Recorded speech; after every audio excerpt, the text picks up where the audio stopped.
Ito yung mga ingredients sa paggawa ng simple way ng graham ball. So, syempre, kailangan natin dito ng crushed graham. Pwede rin naman yung ganito, ikaw na lang magdurog. Ayan, kung wala talagang crushed graham kayo mabili sa grocery. Mas mahal siya ng 5 pesos compare dito. So, ito yung aking paglalagyan, yung para sa toppings. Ayan, dalawa lang siya. Tapos, syempre, kailangan natin ng condense at yung marshmallow na ipapalaman natin sa graham. So, dito ako maghahalo ng aking mixture. Tapos yan, dyan natin ilalagay mamaya.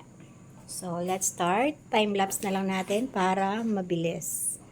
Hello, hello! Magandang buhay! Welcome to Starling Channel. Kumusta ang lahat? Sa video ito ay papakita ko ulit sa inyo guys kung paano gumawa ng simpleng graham ball dagdag paninda sa aking sari-sari store. Ang tagal ko nang gumagawa nito pero hanggang ngayon ay gusto pa rin naman ng mga may mili, wala silang kasawaan. Pag gumagawa ko ng graham ball, mas pinipili ko talaga na crush yung aking gagawin. Time consuming kasi pagka ako pa yung magdudurog ng graham unless meron ako dito mauutusan sa bahay. Buti na lang may stock sa grocery kasi wala akong mautusan ngayon dahil busy ang lahat. Medyo may kamahalan nga lang ito kaya lang wala tayong magagawa at okay lang din naman, di naman gaano maapektuhan ng kita. At dalawa nga lang pala yung ginamit kong pang-coat dito. Naglagay ako ng crush na graham para dun natin pagugulungin. At pinaka-design ng graham at saka yung isa sprinkles. Konti lang nilagay ko kasi nakakaumay pagka masyado madami. Decoration lang yon. Para hindi kayo mahirapan pag mold ng graham, kailangan yung mixture nyo ay hindi masyadong basa. Kumbaga hindi siya watery or kaya naman hindi siya tuyo para ma-mold natin ang maganda. Tulad niya nakikita nyo sa video. Pag ganito yung nagawa nyo, ang ano niyan guys, pagka kinain, ano siya, malambot saka chewy. Pero bago ko naman natutunan yung mixture, yung tamang mixture nito, marami din ako nasayang. Una, merong parang napakasabaw. Wala na akong ipandagdag. So, anong nangyari, pagkain na lang ng aking mga anak. Natuwan-tuwa pa mga bata at meron silang nilantakan na graham na masabaw, puro gatas. Tapos, may time naman sa sobrang basta hindi talaga magtama, parang bato naman ang kinalalabasan. So, hindi magtama. Buti kung meron akong laging extra na pang dagdag or o nga tama, pandagdag kasi hindi naman natin pwedeng bawasan pag nailagay na. Kaya ang ending, pangkain na lang. So walang tinubo, ulit-ulit sa susunod hanggang sa na perfect at nakuha ko na talaga yung tamang mixture. Nung panahong yun ay hindi pa ako ma-social media. Talagang tindahan lang at saka bahay. Hindi tulad ngayon, kahit saan, maraming tutorial. Same din sa pastillas kasi nag-try din ako. Kasing laki rin ng graham, kung gaano kalaki yung graham, ganun din yung pastillas ko. Meron din siyang palaman na marshmallow. So ayun, ganun din, watery, gustong-gusto ng mga bata.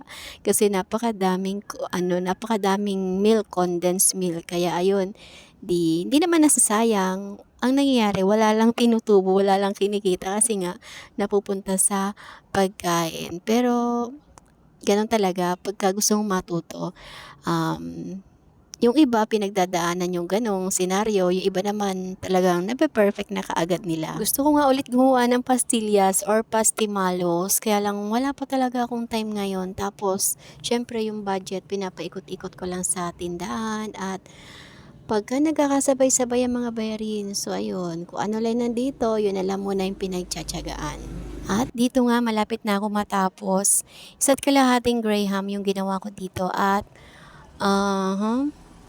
siguro mga 50 to 55 minutes basta hindi naman umabot ng isang oras yung paggagawa ko nito. At ito nga, nilalagay ko na kasabay ng pagbibilang dito sa jar. So dito sa pinaglalagyan ko, wala naman akong gastos kasi pinaglagyan lang yan nung lollipop guys. Pero kung mayroong gustong umorder, syempre, ilalagay natin sa mas magandang lagayan. At ayan, malapit ko na nga matapos at salamat at ako'y makakatulog na rin. Kasi ito guys, ang oras dito ay mga 11 to 12 mga ganon, ganyang oras kasi pagkatapos magsara ng tindahan or kung hindi man ako yung nagtinda, ay meron akong ginagawa dito sa loob ng bahay. Tulad na lang nung pag-aasikaso ng mga damit ng mga bata para kinabukasan sa schooling nila at pagluluto rin ng kanilang baon para bukas papainitin na lang. Isa't kalahating Graham Crush yung nagamit ko. Kasama na yung pang-coat dito. So, ang kinalabasan ay 70 pieces. At 70 pieces din na marshmallow yung aking na-consume. So, pumapatak na piece. Ang presyo ko dito sa aking marshmallow ay piso. So, matik meron ng tubo kahit papaano. So, dito, dahil nga 70 pieces times natin sa 5 pesos ang benta ko is equal to 350. Tapos, lahat-lahat ng aking mga ginamit dito ay nagkakahalaga ng 200 pesos. So, pinakamalinis na kita ay 150 pesos. Ayan. Pagdating sa lagayan ay libre lang yan dahil ito yung pinaglagyan ng sundot kulangot. Ayan. Mabenta rin to sa tindahan guys. Kung naghanap kayo ng mga dagdag paninda, ayan. Maglalagay din ako dyan sa aking description para pwede nyo ring orderin yung ganitong klase ng multi-sugar lollipop na mas kilala sa tawag na sundot kulangot. Tapos ayan, yung jar niya, nagagamit ko pa nga na recycle. Nalalagyan na, pinaglagyan ko ng aking Graham balls. Ayan, 5 pesos lang yung isa niya. Hanggang dito na lang. Maraming salamat sa mga nakarating dito sa bandang dulo ng aking video. Sana nakapag-share ako at meron kayong napulot dito sa aking video na pwede nyong i-apply sa inyong pagtitindahan or paggawa ng Graham ball ba, ganon. So ayun, maraming salamat. Again, thank you for watching. God bless us all and always remember, commit your work to the Lord and He will crown your effort with success. Thank you. Keep safe, everyone. Restocking. Magre-restock na naman tayo.